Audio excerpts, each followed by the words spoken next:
అందరికీ నమస్కారం. కార్యక్రమం ప్రారంభించే ముందు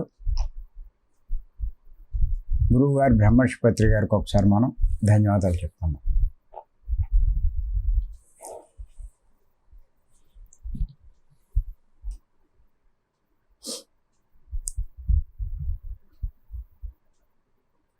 మనం ఇప్పటిదాకా ఉపమాన ధ్యాన సందేశాలని చెప్పుకున్నాం. ఈరోజు ఇంకా కొన్ని కొత్త విషయాలు చెప్పుకున్నాం.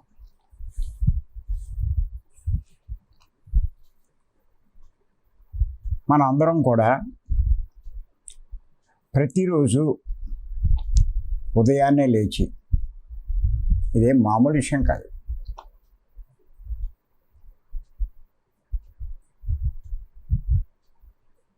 ధ్యానం చేస్తున్నాం. బ్రహ్మ ముహూర్తంలో క్రమం తప్పక చేస్తున్నాం. దేమి ఒక నెల 2 నెలలు కాదు, 4 సంవత్సరాల నుంచి చేస్తున్నాం. అలాగే భీమవరంలో 3 రోజుల క్లాసులు, ప్రతి నెల దానికి అటెండ్ అవుతున్నాం. ఇంకా విడిగా వేరే క్లాసులు ఉంటే వాటికి అటెండ్ అవుతున్నాం. ఇలా ధ్యానం చేయడం, జ్ఞానాన్ని పెంచుకునే ప్రయత్నం చేయడం, దాన్ని అందరికీ పంచడం, ఇవన్నీ చేస్తున్నాం.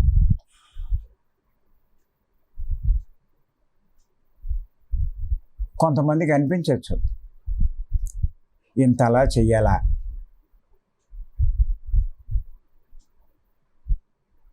ఇంత శ్రద్ధ పెట్టాలా అని అనిపించవచ్చు. శ్రద్ధ తప్పినా నేను మళ్ళా హెచ్చరిస్తూనే ఉంటూ ఉంటాను.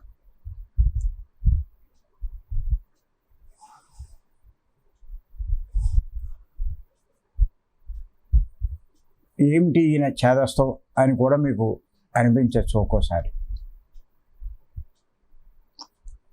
కానీ ఒక్క విషయం మటుకు మీరు గుర్తెట్టుకోవాలి.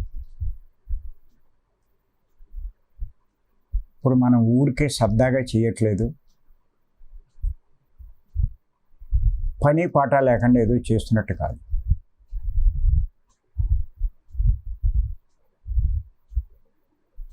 అంతేకాదు, ఎన్నో విషయాలు చెప్తున్నాం.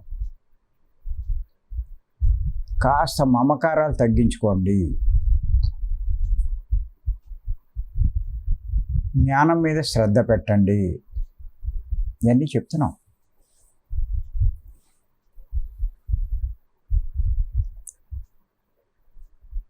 ఎందుకంటే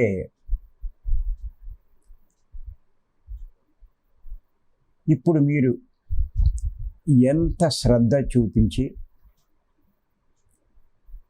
ఈ సాధనా మార్గంలో, ఆధ్యాత్మిక మార్గంలో, ఈ జ్ఞాన మార్గంలో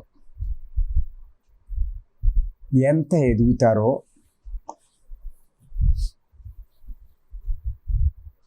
అదంతా కూడా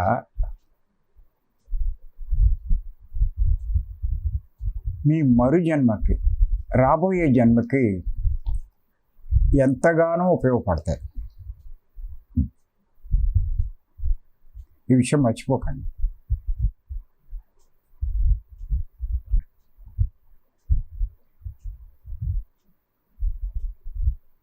ఇవాళ మనం బాగా డబ్బు సంపాదిస్తే భవిష్యత్తుకి ఎంత లాభం చేకూరుస్తుంది, ఎంత సుఖాన్ని కలగజేస్తుంది.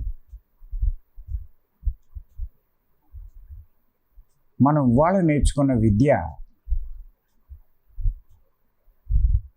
రేపు ఇంకా ఎదగడానికి బాగా ఉపయోగిస్తుంది కదా.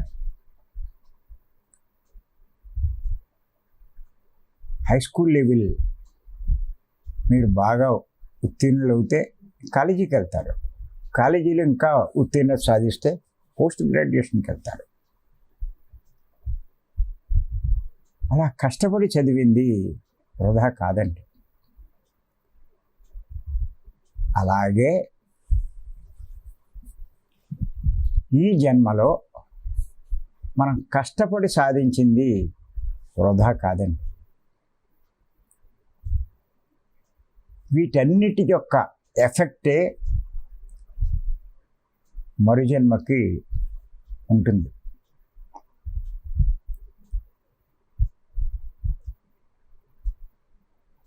ఒక క్లాస్ చదివాక ఉత్తీర్ణులయ్యాక తర్వాత క్లాసులోకి వెళ్తాం.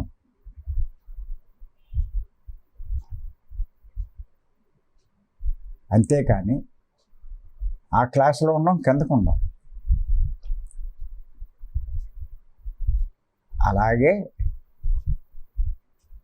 ఇక్కడ నేర్చుకున్న, ఇక్కడ సాధించిన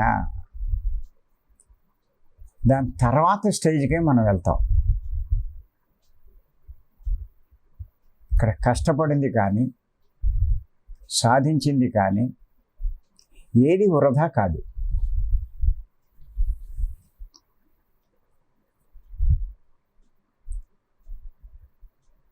ఇక్కడ ఎంత కష్టపడతారో అదంతా భవిష్యత్తులో లాభమే.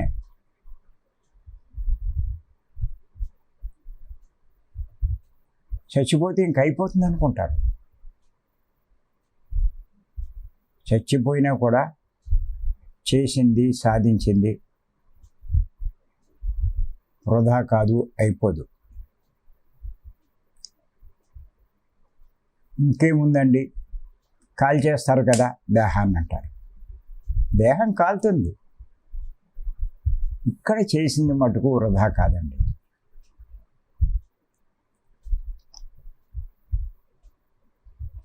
అంచేత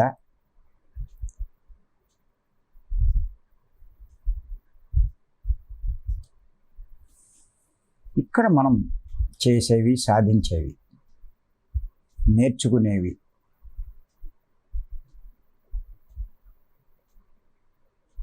మనకు కూడా వచ్చేవి ఏముంటాయి అన్నవి ఈరోజు తెలుసుకుందాం.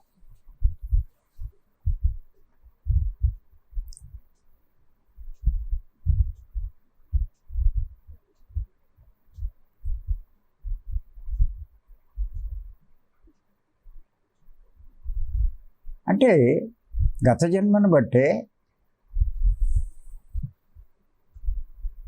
కూడా వచ్చి ఇప్పుడు ఉండే జీవితం ఆధారపడింది.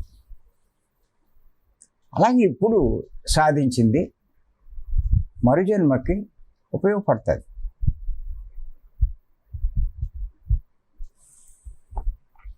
అవి ఏమిటో తెలుసుకుందాం.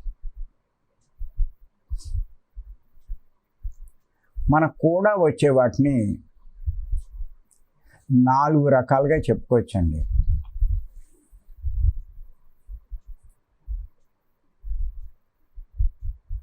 అవి ఏమిటంటే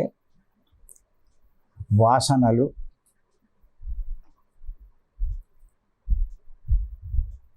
2 సంస్కారాలు, 3 కర్మలు,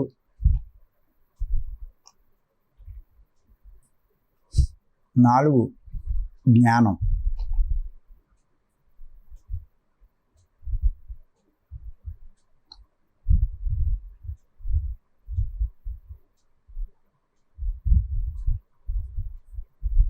ఇక్కడ వాసనలు అంటే ఒక రకంగా చెప్పాలంటే అభిమానాలు అనొచ్చు,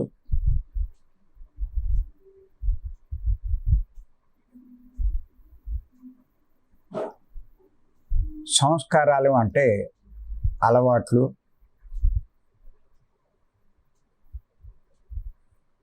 కర్మలు అంటే చేసినటువంటి పనులు,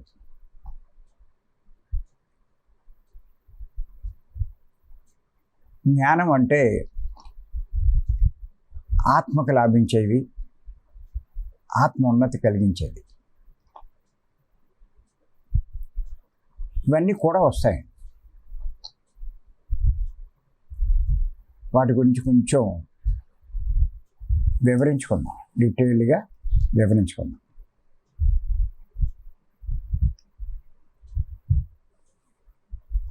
ఈ వాసనలు 3 రకాలండి.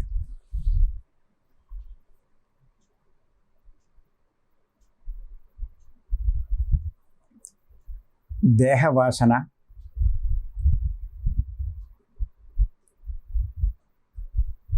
రెండు లోకవాసన,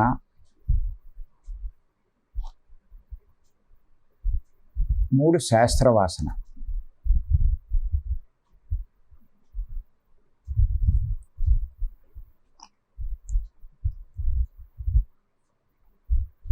దేహవాసన అంటే దేహాభిమానంతో, అంటే దేహంతో తాదాత్మ్యం చెందితే దేహవాసన అంటారు.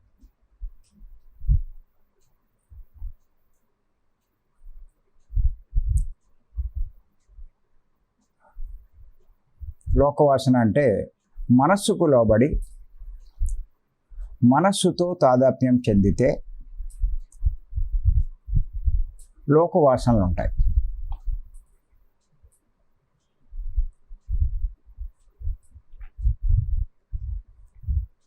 శాస్త్రవాసన అంటే బుద్ధిని ఉపయోగిస్తూ బుద్ధితో తాదాత్మ్యం చెందితే, అంటే బుద్ధితో చేసే పనులన్నీ చేయడం, శాస్త్రవాసనలు ఉంటాయి.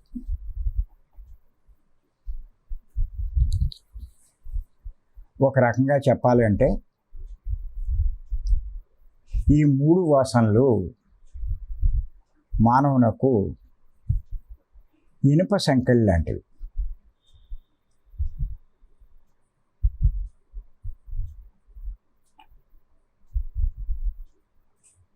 వీటి వల్ల మానవుడు మోక్షాన్ని పొందలేడు.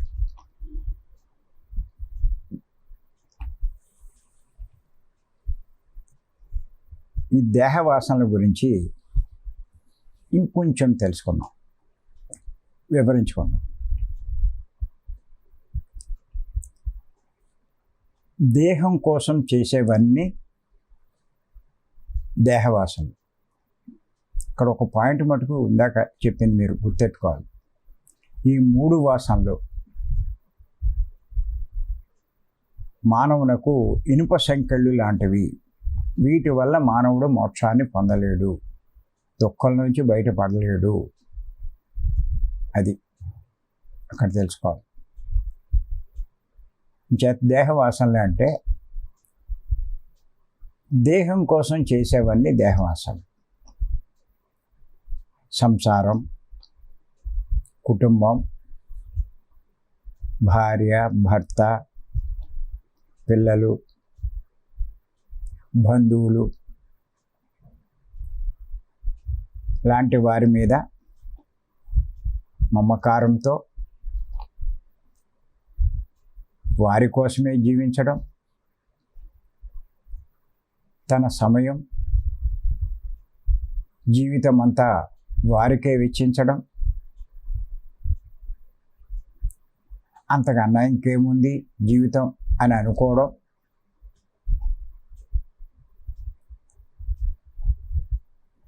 అదే తన బాధ్యత అనుకోవడం, చనిపోయే వరకు వారి కోసమే కష్టపడ్డాం. దీన్ని దేహవాసన అంటారు.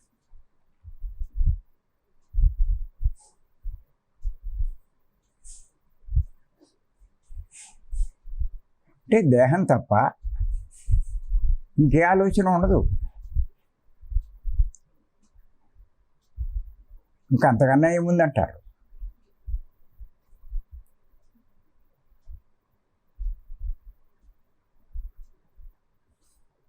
ఎంతసేపు దేహ సుఖం, దేహ ఆరోగ్యం, దేహ అందం, దేహ సౌష్ఠవం, ఇలాంటివన్నీ వీటిని దేహవాసన అంటారు. కానీ ఒక రకంగా చెప్పాలంటే ఈ దేహం అన్నది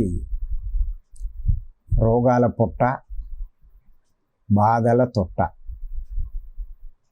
అన్న సంగతి తెలుసుకోవాలి.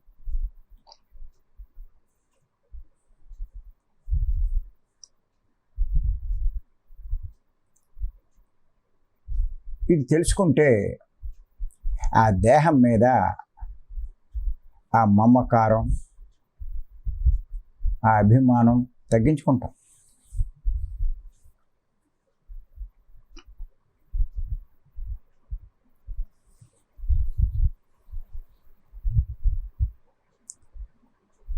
రెండు లోకవాసాలు.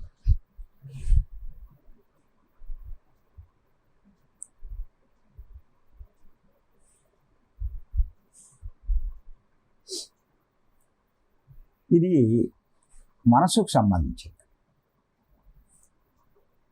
మనసు యొక్క ప్రాముఖ్యం ఎక్కువ ఉంటుంది.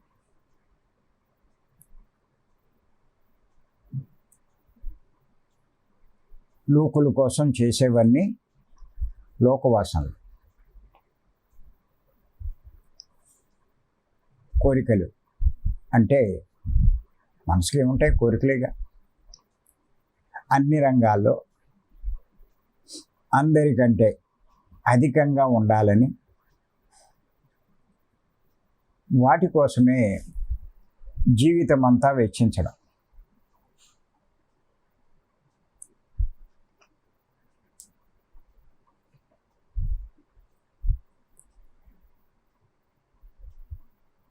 అంటే ఒక్కొక్కడికి ఒక్కొక్క రంగం ఇష్టం ఉంటుంది. దాంట్లో నిష్ణాతుడు అవ్వాలి, దాంట్లో ఛాంపియన్ అవ్వాలి అని తన సమయాన్ని, సమస్తాన్ని దానికి వెచ్చిస్తారు.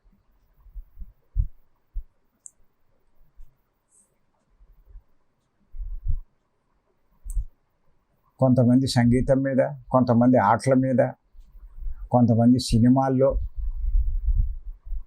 కొంతమంది రాజకీయాల్లో, కొంతమంది డబ్బు సంపాదన, ఇలా దృష్టి పెడుతూ ఉంటారు. వాళ్ళ మనసు అదే కోరుతుంది, అదే ఇష్టపడుతుంది. ఆ పనే చేస్తూ ఉంటారు. వాటికి టాప్ ప్రయారిటీ ఇస్తారు. వీటి మీదకి అటు దృష్టి పోదు.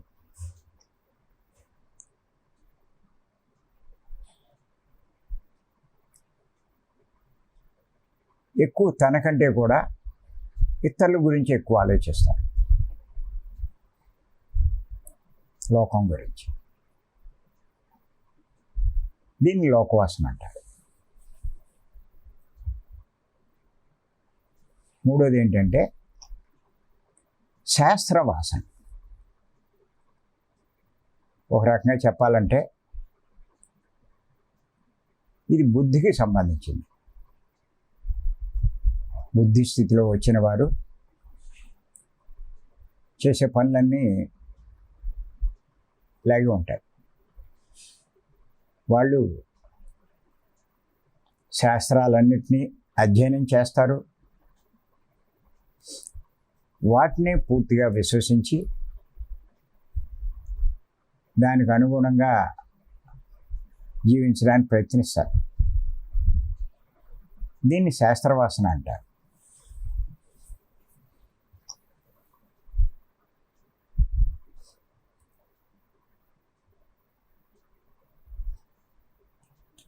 ఇంచుమించు మనం కూడా అధ్యయనం చేస్తున్నాం, ఆచరించే ప్రయత్నం చేస్తున్నాం. ఈ జ్ఞానవంతమైన పుస్తకాలు అయ్యి చదవడం అవన్నీ.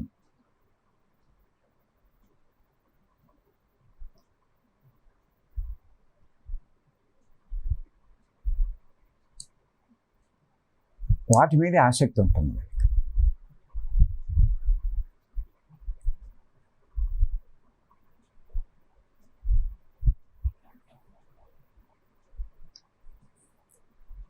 వాటిని ఇష్టపడుతూ ఉంటారు.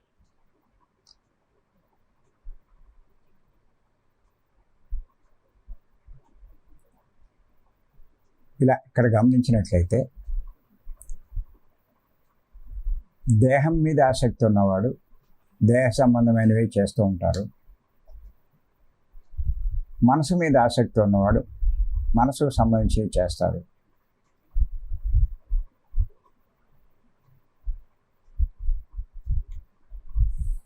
బుద్ధి సంబంధమైన విషయాల మీద ఆసక్తి ఉన్నవాడు వే చేస్తారు. ఇక్కడ ఏమవుతుందంటే దేంట్లో వీళ్ళు ఆసక్తి చూపించి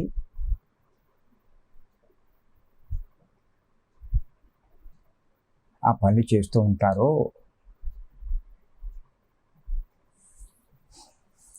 ఆ వాసనలే అయ్యే ఆసక్తులు వచ్చే జన్మకు కూడా ఉంటాయి. ఇక్కడ ఇంచుమించి ఎలా జీవిస్తారో అలాగే జీవిస్తూ ఉంటారు. ఇంకో రకంగా జీవించలేరు.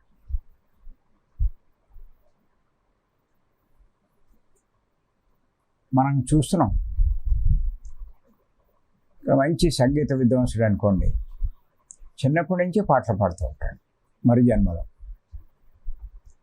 ఏదైనా పాండిత్యం చెప్పాడు అనుకోండి, లేకపోతే భగవద్గీత ఉపన్యాసాలు లేకపోతే ఇవన్నీ చెప్పాడు అనుకోండి, ఈ జన్మలో మరి జన్మలో చాలా చిన్న వయసులోనే భగవద్గీత చెప్పేస్తూ ఉంటారు. ఆడు ఏదైనా మోటార్ మెకానిక్కో లేకపోతే ఇవే ఉంటే చిన్నప్పుడే అవి నడిపేస్తూ ఉంటాడు. ఆసక్తి ఇక్కడ కూడా కనిపిస్తుంది చిన్ననాటి నుంచి. అది కొంతమందిలో మనం చూస్తూ ఉంటాం ఆ న్యూస్లు అయ్యాను.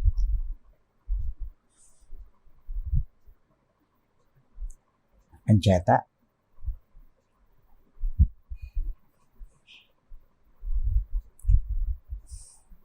ఎవరైతే దుఃఖం నుంచి బయటపడాలనుకుంటారో ఈ 3 వాసనల నుంచి బయటపడాలి. అప్పుడే వారికి ఆ మోక్షం. అందుకే ఏమంటారంటే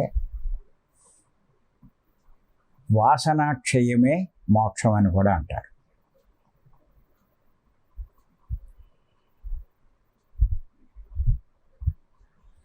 ఈ వాసనలు అంటే ఆసక్తులు జన్మ జన్మల నుంచి జీవుణ్ణి వదిలిపెట్టకుండా వస్తాయి. అంచేత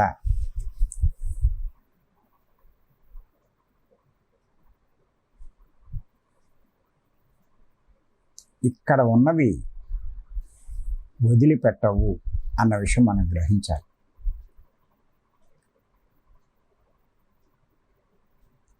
మరు జన్మకు వెళ్ళాలి అంటే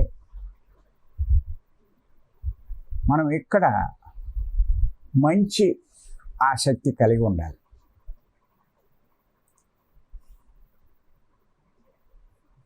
వాటిని అలవాటు చేసుకోవాలి. అలాంటి వాటి మీద ఆసక్తి చూపించాలి. అవి మీకు భవిష్యత్తులో మరు జన్మకి ఎంతో ఉపకరిస్తాయి. ఇక్కడ సాధించింది, ఇక్కడ చేసింది వృధా కాదు, గుర్తుపెట్టుకోండి.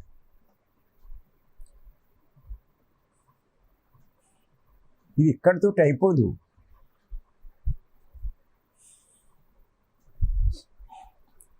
మీరు ఆ పిల్లల మీద, భార్య మీద, భర్త మీద మమకారం ఎక్కువ ఉందనుకోండి, ఇక్కడితో అయిపోదండి. వచ్చే జన్మకి మళ్ళీ ఇంకో పిల్లలు పుడతారు. మళ్ళీ వాళ్ళు మునిగిపోతారు. ఇప్పుడు మనం చూస్తున్నాం ఈ మమకారాలతో భార్య మీద కానీ, భర్త మీద కానీ, పిల్లల మీద కానీ, ధనం మీద కానీ వాటిని బట్టి ఆసక్తి చూపిస్తారు. మోక్షం పట్ల ఆసక్తి చూపించరు.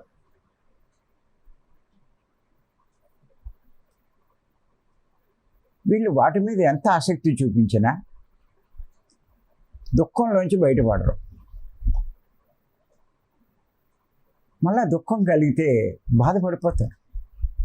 నా పరిస్థితి అయిపోయింది, నా జీవితం ఇలా అయిపోయింది, ఏం చేయాలి ఇప్పుడు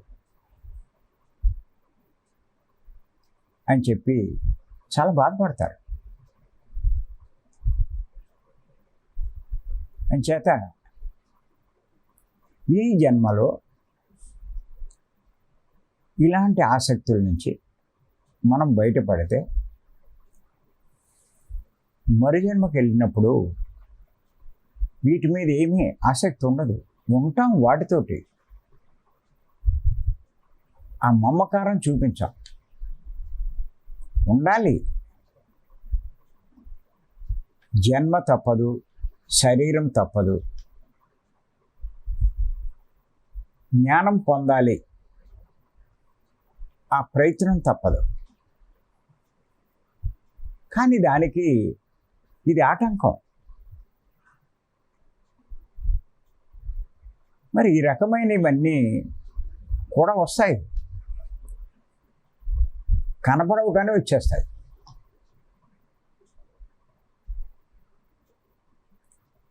మూట కట్టుకుని వస్తారా అంటే మూట కట్టుకుని రారు.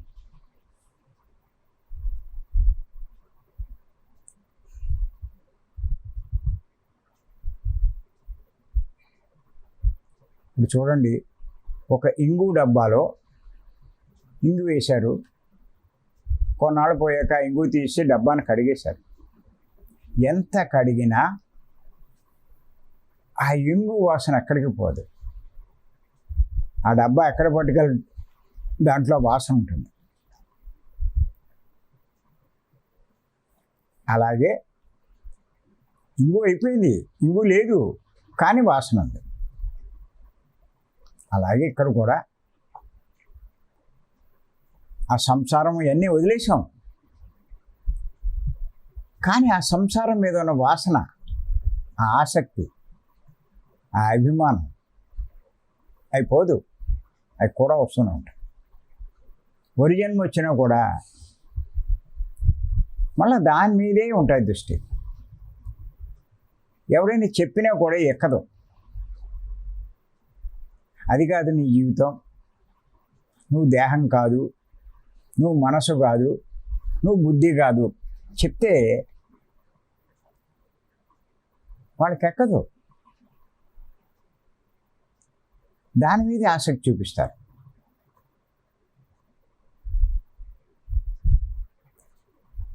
అంచేత మనం గతంలోంచి వచ్చిన ఆ వాసనల్ని కొంత వదిలించుకోవాలి మనం ఈ జన్మలో. అవన్నీ మనకి ముక్తిని మోక్షాన్ని కలిగించలేవు.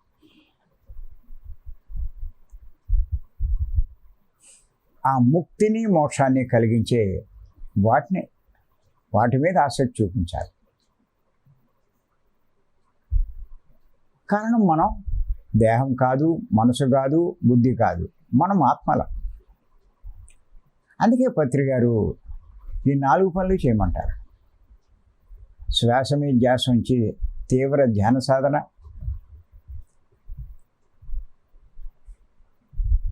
తర్వాత జ్ఞానవంతమైన పుస్తకాలు చదవడం, జ్ఞానవంతమైన సందేశాలు వినడం,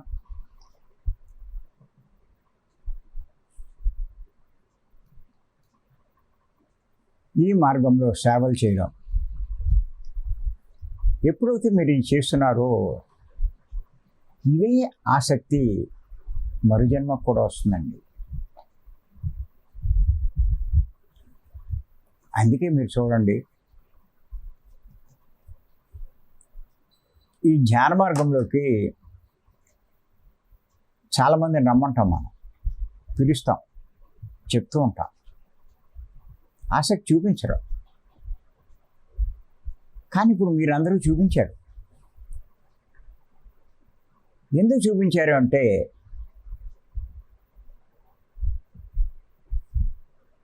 గత జన్మల్లో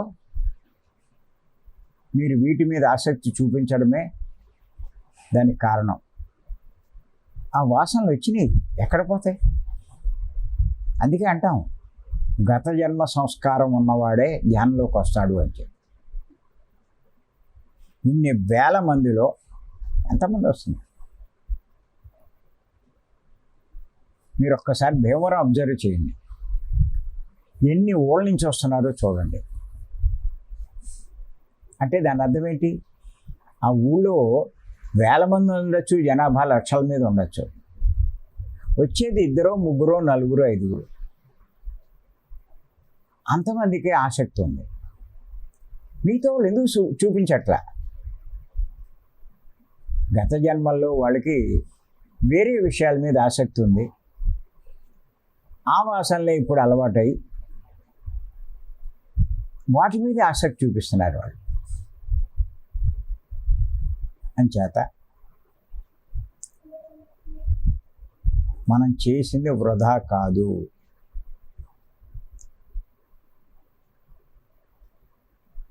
ఈ జన్మలో సాధించింది మరు జన్మకు ఎంతో ఉపయోగపడుతుంది.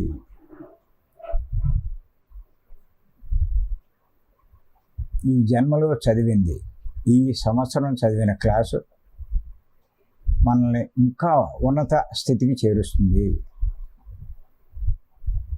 ఇప్పుడు కష్టాలతో కష్టపడుతున్నాం ఈ మార్గంలో. సమస్యలు లేకుండా, కష్టాలు లేకుండా ఎవరికి లేవు. అయినా సరే ఆత్మ మీద, ఆత్మ జ్ఞానం మీద ఆసక్తి చూపిస్తున్నాం. ఇది మామూలు విషయం కాదండి.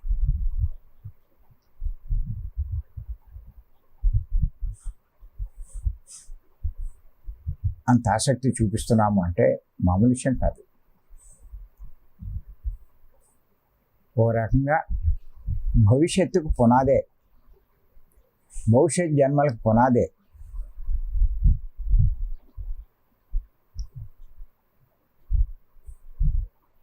చేత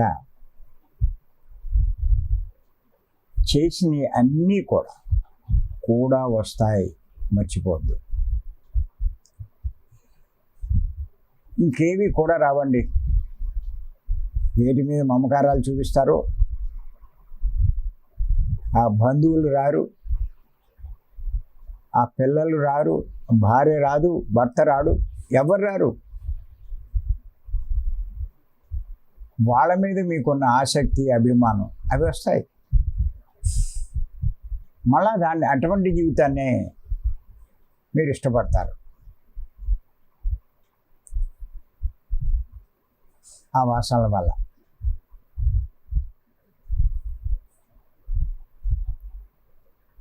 అంచేత భవిష్యత్తుని తీర్చిదిద్దుకోండి. ఇదేదో శాశ్వతం అనుకోవద్దు. ఈ జీవితం, ఈ భార్య, ఈ పిల్లలు, ఈ సంపద ఇవేం శాశ్వతం కాదు.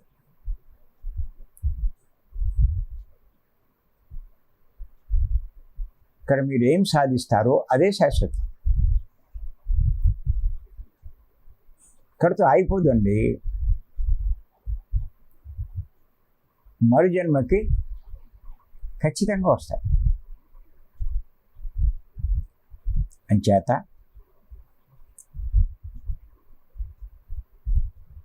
వాసనల గురించి ఈరోజు చెప్పుకున్నాం, రేపు సంస్కారాల గురించి చెప్పుకున్నాం. ఈ అవకాశం ఇచ్చి మీ అందరికీ ధన్యవాదాలు చెప్తాను. Thank you.